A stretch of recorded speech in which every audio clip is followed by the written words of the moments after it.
Στρέφουμε στα δικά μας, κυρίες και κύριοι, καθώς με οδηγίες του Γενικού Εισαγγελέα άρχισε ποινική διερεύνηση των καταγγελιών Φέδωνος για μίζες σε αξιωματούχους του Δήμου Αραδίππου σχετικά με την ανέγερση εργοστασίου για υποστηρικτικές εργασίες σε εταιρείες υδρογοναθράκων. Οι ανακριτές έπιασαν αμέσως δουλειά, παραλαμβάνοντας φακέλους από το Δημοτικό Μέγαρο Αραδίππου. Οι αστυνομικές αρχές έπιασαν δουλειά με τους ανακριτές να παραλαμβάνουν τους φακέλους 3 εταιριών ώστε να ξεκινήσει ποινική έρευνα σε σχέση με τις καταγγελίες του Δημάρχου Πάφου Φέδωνα Φέδωνος για έλλειψη διαφάνειας. Οι εντολές δόθηκαν από το Γενικό Εισαγγελέα, ο οποίος μίλησε αποκλειστικά στη μεσημβρινή ζώνη του Α. Οι οδηγίες οι οποίες έχω δώσει είναι όπως αρχίσει άμεσα η αστυνομική διερεύνηση μέσα στους ισχυρισμούς που έχουν τεθεί, στη βάση ασφαλώς όλων των διαθέσιμων στοιχείων.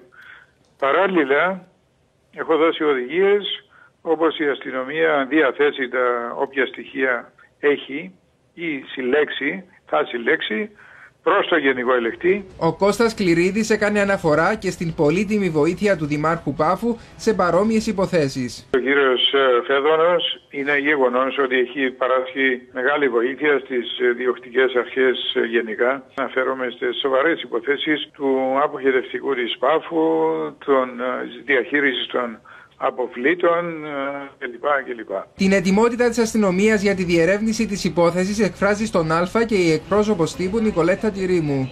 Έχει συσταθεί μια ομάδα σήμερα το πρωί, η οποία αποτελείται από ανακριτές του Τμήματος Ανιχνεύσεως Εγκλημάτων Αρχηγείου Αστυνομίας, αλλά και του Τμήματος Ανιχνεύσεως Εγκλημάτων Λάρνακα, οι οποίοι θα αρχίσουν σήμερα να μελετούν τα δημοσιεύματα, τις δηλώσεις του κύριου Φέδωνος. Την ίδια στιγμή πάντως ο Υπουργός Δικαιοσύνης καλεί το Δήμαρχο Πάφου να σταματήσει να διαρρέει πληροφορίες προς τα έξω και να συνεργαστεί με τις διοκτικές αρχές. Για τις υπόλοιπες αναφορές του κυρίου Φέδωνος θα τον καλέσω ακόμα μια φορά.